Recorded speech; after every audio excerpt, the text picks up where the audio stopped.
Hello everyone. आज की कहानी शादी थप्पड़ खाने के लिए नहीं की थी। रात का समय था। सास गुस्से में नेहा को देख रही थी और नेहा उनकी आंखों को देखकर डर के मारे कांप रही थी। सास उसे देखकर गुस्से में बोली, तेरी हिम्मत कैसे हुई मेरे घर में यह सब करने की? ले देकर 4 दिन हुए इस घर में आए हुए और अपने आप को घर की मालकिन समझने लगी है। आने दे आज मेरे बेटे को, आज तेरी खैर नहीं। हाथ पैर ना तुड़वा दिए तो मेरा नाम भी सुधा नहीं। आज ना जाने क्या होने वाला है। सास जितनी निर्दयी है, अपने बेटे को भी उसी तरह निर्दयी बना रखा है। हर नई नवेली दुल्हन को अपने पति का इंतजार होता है, पर नेहा उसे तो अपने पति प्रताप का इंतजार बिल्कुल भी नहीं होता था, क्योंकि उसे तो उससे डर लगता था। मन ही मन मन्नत मांग रही थी कि आज पति घर पर ही ना आए, लेकिन जब तक पति घर नहीं आएगा तब तक सासू माँ उसे खाना भी नहीं देगी। इतनी निर्दयी औरत की रसोई को भी ताला लगा कर रखा है। आखिर ऐसा क्या हुआ था कि सुधा जी उसे इस कदर डांट रही थी? और आखिर प्रताप का ऐसा क्या स्वभाव था कि अभी नई नवेली दुल्हन होने के बावजूद भी नेहा को अपने पति का बिल्कुल भी इंतजार नहीं था। चलिए जानते हैं नेहा के बारे में। नेहा की शादी प्रताप से 4 महीने पहले ही हुई थी।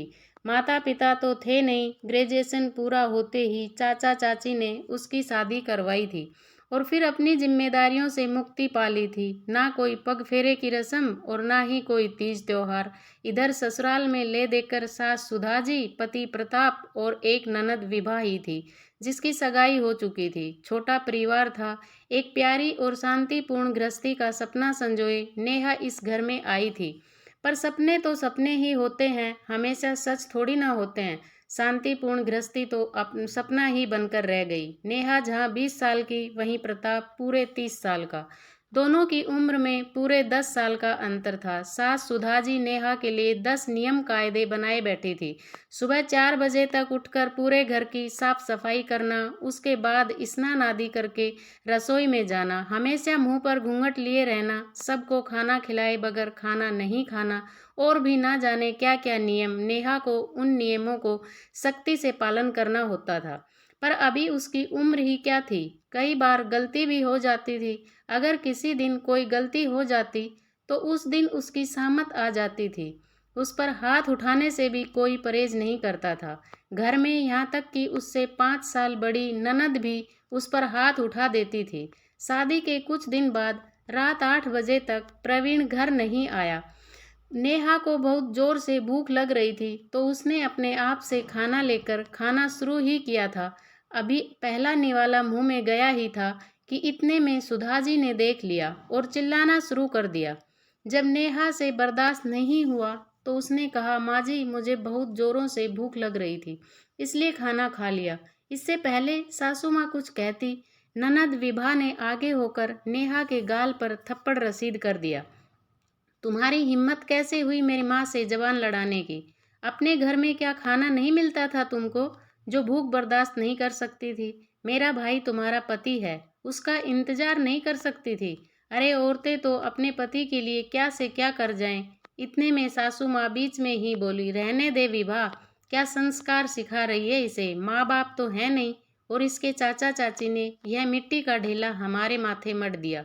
रहने दे तू, मैं ही रसोई को ताला लगा देती हूँ। ना रहेगा बांस ना बजेगी बांसुरी, अपने आप ही एक तरफ चुपचाप बैठ जाएगी।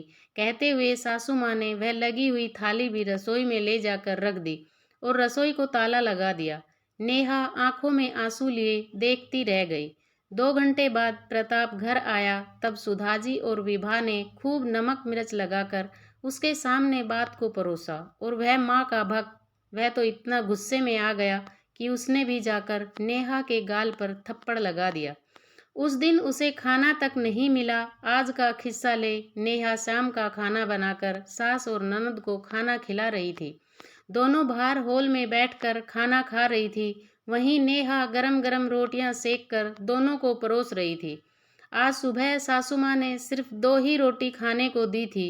इस कारण से नेहा को बहुत जोर से भूख लग रही थी। पर प्रताप तो 10 बजे से पहले आने से रहा। नेहा से बिल्कुल भी भूख बर्दाश्त नहीं हो रही थी। इससे पहले कि सासू माँ और विभा खाना खाकर रसोई का ताला लगा दें, उसने फटाफट से एक रोटी अपने पल्ले में बांधकर अपनी कमर में घोंस ली। जब माँ बेटी का खाना हो गया तो उन्होंने नेहा को रसोई से बाहर निकाल ताला लगा दिया। नेहा अपने कमरे में आ गई। इधर सासू माँ और विभा अपने कमरे में आराम करने चली गई। जब नेहा को लगा कि अब माहौल सही है तो उसने अपने कमर में बंधी रोटी को निकालकर रोल करके कोरी ही खाना शुरू कर दिया। रोटी खाते खाते उसकी आंखों में आंसू भी गिरे जा रहे थे। स्वाभिमान इस चीज की गवाही नहीं दे रहा था, पर क्या करे, वह भी समझ नहीं आ रहा था। उसी समय सासू माँ किसी काम से उस तरफ आई और उन्होंने नेहा को रोटी खाते देख लिया। बस फिर क्या था, हंगामा शुरू हो गया और नेहा अब यही इंतजार कर रही थी कि कब प्रताप घर ही ना आए। अब पता नहीं आज वह क्या करेगा। उस दिन इन सब के सामने रोटी लेकर खाई थी तो थप्पड़ मार दिया, पर आज तो रोटी की चोरी की थी। थोड़ी देर बाद प्रताप घर आया तो नेहा का दिल जोरों से धड़क रहा था, माथे पर पसीना आ रहा था। अचानक प्रताप की जोरदार आवाज आई, नेहा बाहर आओ। नेहा डरती कांपती बाहर आई। देखा तो सासू माँ अभी भी नागिन की तरह पुकार रही थी। विभा कुटिल मुस्कान के साथ उसकी तरफ देख रही थी और प्रताप, उसकी आंखें तो गुस्से में लाल हो रखी थी। जैसे ही उसने नेहा को अपने सामने देखा, उसने उसके बालों को पकड़कर खींचा और धक्का देकर नीचे गिरा दिया। आह! नेहा की बहुत जोर से चीख निकल गई। तेरी इतनी हिम्मत कि अपने ही घर में चोरी करती है? रुक, तुझे तो मैं आज बताता हूँ। कहते कहते प्रताप ने अपनी बेल्ट निकाली और नेहा को मारना शुरू कर दिया। नेहा हाथ जोड़ती रही, लेकिन ना उसे तरस आया, ना ही उस घर की औरतों को। आखिर जब प्रताप नहीं रुका तो नेहा उसे धक्का मारकर दौड़ती हुई घर के बाहर निकल गई। अरे पकड़ इसे, बाहर कहाँ जा रही है? सुधा जी ने कहा। तो प्रताप ने जवाब दिया, जाने दो माँ, कौन से उसके मायके वाले बैठे हैं जो उसे घर में बिठा लेंगे। अपने आप ही घूम फिर कर वापस आ जाएगी। तुम तो फटाफट मेरा खाना लगाओ, मुझे भूख लग रही है। प्रताप की बात मानकर सुधा जी ने प्रताप का खाना लगा दिया और प्रताप खाना खाने बैठ गया। पर नेहा की सुध बुध किसी ने नहीं ली। आखिर थोड़ी देर बाद नेहा वापस आई। उसे देखकर तीनों कुटिल मुस्कान के साथ सामने खड़े हो गए। आ गई वापस महारानी? क्या हुआ, मायके वालों ने जगह नहीं दी? सुधा जी ने ताना कसा। देखकर प्रताप ने भी कहा, जब तक मेरे पैरों में नाक नहीं रगड़ेगी तब तक घर में नहीं घुसने दूंगा। बड़ी गई थी ना मुझे धक्का मारकर। हाँ भैया, इतनी आसानी से माफ़ मत करना इसे। अगर अभी माफ़ कर दिया तो कल को सिर पर चढ़कर नाचेगी। ऐसी लड़कियों का क्या भरोसा। अरे भरोसा तो हमें तुझ पर भी नहीं है, जो अपनी भाभी का सम्मान ना कर पाई, वह हमारे घर में क्या मान बढ़ाएगी।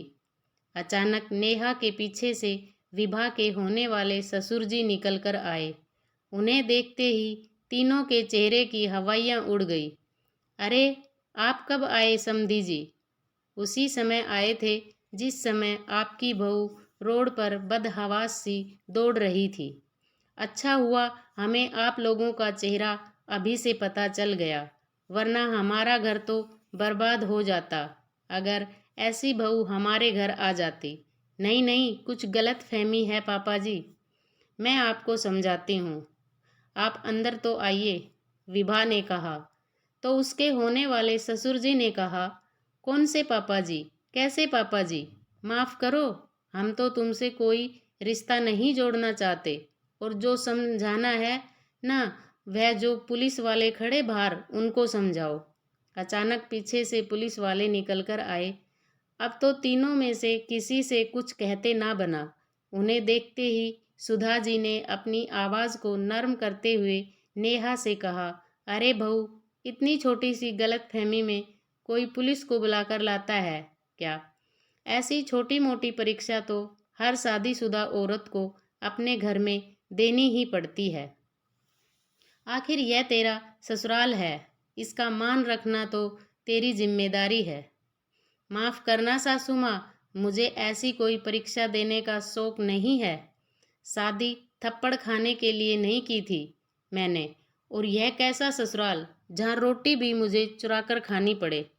आपने मुझे कमज़ोर समझ रखा है क्या? मेरा मायका नहीं है ना सही, पर कमज़ोर मैं फिर भी नहीं हूँ। अब संस्कार अपने बच्चों को जेल में बिठाकर देते रहना। आखिरकार पुलिस तीनों को अरेस्ट कर अपने साथ ले गई।